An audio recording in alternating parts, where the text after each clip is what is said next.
Hi friends, good morning. Meena నవల రెండవ భాగంలో 46 పార్ట్ టుడే వాయిస్ ఓరుస్తున్నా. దాదాపు పావుగంట తర్వాత సుందరి వచ్చింది. ఏం చేయాలో తోచని నేను ఊరికే ఉండలేక అత్తయ్య పక్కన కూర్చుని పూల మాల కట్టసాగాను. సుందరి మా ముందు నుంచే గబా గబా గదిలోకి వెళ్ళిపోయింది. కొద్దిసేపు అయిన తర్వాత రాజు మా దగ్గరికి వచ్చింది.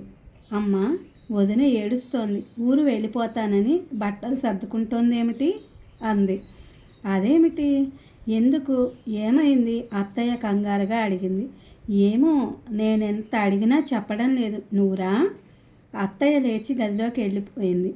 ఇంతలో సుందరే బయటకు వచ్చింది. ఏమిటమ్మా, ఏమైంది? సుందరిని ఆదుర్దాగా అడిగింది అత్తయ్య. మీ అబ్బాయి నన్ను వెళ్ళిపోమన్నారు, వెక్కిళ్లతో అంది. వాడా? నిన్న? ఎందుకు? వచ్చిన తర్వాత మీరే అడగండి. సుందరి నిజంగానే చాలా ఏడ్చినట్టుంది. ముఖం ఉబ్బి కళ్ళు వాచి ఉన్నాయి. అత్తయ్య సుందరి చేయి పట్టుకుంది. అసలు ఏమైందో చెప్పమ్మా. అందులో వాడి తప్పుంటే పిలిచి ముఖం వాచేలా చీవాట్లు పెడతాను. ఇంకో గంటలో పెళ్లివారు వస్తుంటే నువ్వు వెళ్ళటం ఏమిటి అంది అత్తయ్య. సుందరి మళ్ళీ దుఃఖం ముంచుకు వచ్చినట్టుంది. కళ్ళ నిండా నీళ్లు తిరిగాయి. తల అడ్డంగా తిప్పుతూ, నాకు విలువలేని చోట ఒక్క క్షణం కూడా ఉండను అత్తయ్య. నా చేయి వదలండి. దొడ్లో చీర ఆరవేశాను, తెచ్చుకుంటాను. నా పక్కనే కూర్చున్న మంగమ్మ నోరు తెరిచి ఇదంతా వింటోంది. అత్తయ్య సుందరిని లోపలి గదిలోకి తీసుకెళ్ళింది. వాళ్ళ వెంటే రాజు కూడా వెళ్ళింది. మంగమ్మ కంఠం తగ్గించి నాతో, ఇది సోజ్యంగానే ఉందే, మొగుడు పెళ్ళాలు ఏదైనా ఘర్షణ పడ్డారేమో, ఆ అమ్మాయి ఏడుస్తోంది, ఏమన్నాడో ఏమిటో అంది. నాకేమిటో చెప్పలేనంత కోపం వచ్చింది. కానీ తమాయించుకున్నాను. ఈ పరిస్థితుల్లో నోరు మెదపకుండా మౌనం వహించడమే ఉత్తమం. ఒక చెయ్యికి మరో చెయ్యి కలిపిన కొద్దీ శబ్దం ఎక్కువ అవుతుంది. ఇంటి నిండా బంధువులున్నారు. వాళ్ల ముందు అసహ్యంగా ఉంటుంది. ఆయన కృష్ణ సుందరిని సముదాయించి లాలించి ఏదో ఒకటి నచ్చజెప్పకుండా వెళ్ళిపోమనడమేమిటి? ఆ అమ్మాయి పరుషంగా అవమానంగా ఏమైనా మాట్లాడిందా? మంగమ్మ గారిని ఎవరో పిలవటంతో లేచి వెళ్ళింది. అత్తయ్య గదిలో సుందరిని బ్రతిమలాడడం నాకు స్పష్టంగా వినిపిస్తూనే ఉంది. వాడిని ఇంటికి రాని, వచ్చిన తర్వాత విషయం ఏంటో తెలుసుకుని నీకు నిజంగా అంత అవమానం జరిగినట్టు నాకు కూడా అనిపిస్తే నేనే పంపుతాను అంది. అరగంట తర్వాత కృష్ణ వచ్చాడు. అతని వెంట చామంతి పూల తట్ట తెచ్చిన నౌకరు నట్టెంట పెట్టాడు. మధు పరిగెత్తుకుంటూ వచ్చి, నీకోసం ఎవరో వచ్చారన్నయ్యా అన్నాడు కృష్ణ బయటకు వెళ్ళబోతుంటే. ఒరే అబ్బాయి, ఇలారా ముందు అంటూ కొడుకుని గదిలోకి తీసుకెళ్ళింది అత్తయ్య. కృష్ణ నా ముందు నుంచే గదిలోకి వెళ్ళాడు. నాకు ఒక్క నిమిషం అక్కడ నుంచి లేచి అవతలికి వెళ్ళిపోవాలని ఎంతగానో అనిపించింది. కానీ కాళ్ళు బొత్తిగా లేవలేదు. గదిలో జరుగుతున్న సంభాషణ వినే హక్కు నాకుంది అంటూ మనసు హఠం చేయడంతో పూలు కడుతూ అక్కడే కూర్చుండిపోయాను. గదిలో నుంచి మాటలు స్పష్టంగా వినిపిస్తున్నాయి. ఏమిట్రా ఇది? ఏమైంది అసలు? సుందరి వెళ్ళిపోతానంటోంది.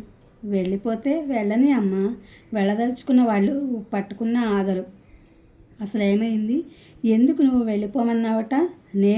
నేనా వెళ్ళిపోమన్నానా? అలా చెప్పిందా నీకు? కృష్ణ కంఠంలో ఆశ్చర్యం ప్రతిధ్వనించింది. అవును, అసలు రావడమే ఏడుస్తూ వచ్చింది. ఏమిటి ఈ గొడవ? ఓ చెంప పెళ్లివారు వస్తున్నారు, ఇంటి నిండా ఈ చుట్టాలు. అత్తయ్యకి అసలు ఊరికినే ఏడుపు వస్తుంది. సుందరిని ఇలా పిలు. ఏది, ఎక్కడుంది? దొడ్లో కూర్చుంది. ఇంట్లోకి రమ్మని ఎంత బ్రతిమలాడినా రావటం లేదు.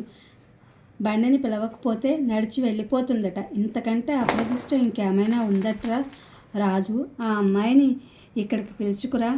రాజు బయటకొచ్చి దొడ్లోకి వెళ్ళింది. రాజు వెంట సుందరి లోపలికి వచ్చింది. రాజు బలవంతంగా లాక్కొచ్చినట్టుగా ఆ అమ్మాయి చేయి రాజు గుప్పెటలో చిక్కడి ఉంది. ఇదిగో అన్నయ్య, రమ్మంటే రావటం లేదు, బలవంతంగా లాక్కొచ్చాను. ఆ అమ్మకి ఏమని చెప్పావు? నేను నిన్ను వెళ్ళిపోమన్నానన్నా, కృష్ణ కోపం అణుచుకుంటున్న స్వరంతో అన్నాడు. మీరు నా మాట వినకపోతే దాని అర్థం అంతేగా? సుందరి కంఠం ఏడుపుగా వినిపించింది. సరే, ఈ ఒక్కరోజు నువ్వు నా మాట విను. రేపటి నుంచి జీవితాంతం నీ మాట వింటాను. కృష్ణ స్వరం శాంతంగా పలికింది. నా మాటకి నాకు విలువలేని చోట పడి ఉండాల్సిన కర్మ నాకేం పట్టలేదు. నేనంత గతిలేని దాన్ని కాదు. సుందరి, ఏమిటమ్మా ఆ మాటలు? అత్తయ్య మందలింపుగా అంది. మీరే చెప్పండి అత్తయ్య. నా కళ్ళతో నేను చూసిన తర్వాత నన్ను నేను ఎలా మోసం చేసుకొని మీ మనసులో నాకు విలువ ఉందో లేదో ఈరోజే తేలిపోవాలి. మీకు ఆవిడ గారి పట్ల నిజంగా ఎలాంటి ఆకర్షణ లేకపోతే భయం ఎందుకు? భయమా? ఇంటికి వచ్చిన ఆడపిల్లని అవమానించడం మర్యాదేనా? అయితే ఇది నాకు అవమానమే. నేను అలాగే అనుకుంటున్నాను. జరిగిన దాంట్లో నాకు భాగం ఉందని మర్చిపోతావేం? మిమ్మల్ని నేను క్షమించగలను. మగవాళ్ళ బలహీనతలు నాకు తెలుసు. నేను అర్థం చేసుకోగలను. గదిలో కొద్దిసేపు నిశ్శబ్దం ఏర్పడింది. ఏమిటయ్యా అసలు ఏమైంది? రాజు ఆదుర్దాగా ఏమిటయ్యా అసలు ఏమైంది? ఏమిటన్నయ్యా అసలు ఏమైంది? రాజు ఆదుర్దాగా అడగడం వినిపించింది. కృష్ణ రాజు మాట వినిపించుకోలేదు. ఇవన్నీ వదిలేయి. నిన్ను ఉండమని అడుగుతున్నాను. నీ మనసుకి బాధలాంటిది కలిగిస్తే నన్ను క్షమించు. ఇప్పటికీ ఇంకేం గొడవ చేయకు. రేపు అంతా వివరిస్తాను. నేను నిజంగా ఉండాలని మీరు అనుకుంటే ఆ అమ్మాయిని తక్షణం పంపేయండి. మీరు చెప్పలేకపోతే నేను చెబుతాను. అది జరగని పని. అయితే నా ప్రయాణం ఆగడం అసంభవం. బాగా ఆలోచించుకో. నువ్వు ఈరోజు నా మాట వినకుండా వెళ్ళిపోయావంటే విషయం చాలా దూరం వెళ్తుంది. ఇప్పటికే వెళ్ళిందని నా భయం. అందుకే జాగ్రత్త పడాలనుకుంటున్నాను. సరే, నీ ఇష్టం. కృష్ణ లేచి అత్తయ్య పిలుస్తున్నా వినిపించుకోకుండా బయటికి వచ్చేశాడు. అతని వైపు తలెత్తి చూసే సాహసం నాకు లేకపోయింది. ఇంతకంటే ఘోరమైన అవమానం నాకు ఇంకేదీ లేదనిపించింది. సుందరి నా ముందు నుంచే వెళ్ళిపోయింది. రాజు అత్తయ్య యువతలకు వచ్చారు. రాజు నా దగ్గరకు వచ్చింది. ఇందులో నాకు కూడా ఏదో భాగం ఉందని తెలుసుకున్న రాజు చూపులు నా ముఖం మీద కన్నార్పకుండా నిలిచినాయి. నేను రాజు చేయి పట్టి లాగి నా పక్కన కూర్చోపెట్టుకున్నాను. క్లుప్తంగా జరిగిందంతా చెప్పాను. రాజు నిశ్చేష్టురాలైనట్టుగా వినసాగింది. నేను పెద్దగా కట్టిన పూలమాల పక్కన పెడుతూ అన్నాను. రాజు, నేను వెళ్ళిపోవడానికి నాకేం అభ్యంతరం లేదు. సుందరితో చెప్పు. నేను అంటుండగానే ఆచార్యులు గారు వచ్చేశారు. పెళ్లివారు వచ్చేసారట. వాళ్ళకి వెంటనే కాఫీలు పంపాలట. త్వరగా ఆ ఏర్పాట్లు చూడమని తొందర చేశాడు ఆయన. అత్తయ్య హడావిడిగా లోపలికి వెళ్ళింది. ఇల్లంతా ఒక్కసారిగా సందడిగా అయిపోయింది.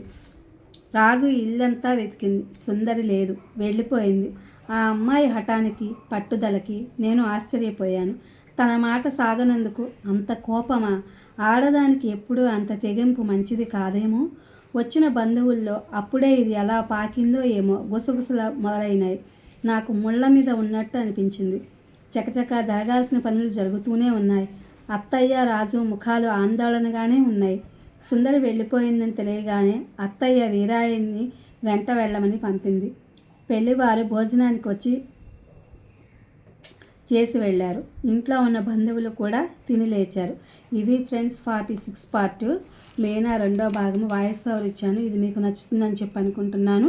Please my channel like, share, subscribe and comment. Thank you for watching. Thank you for our support.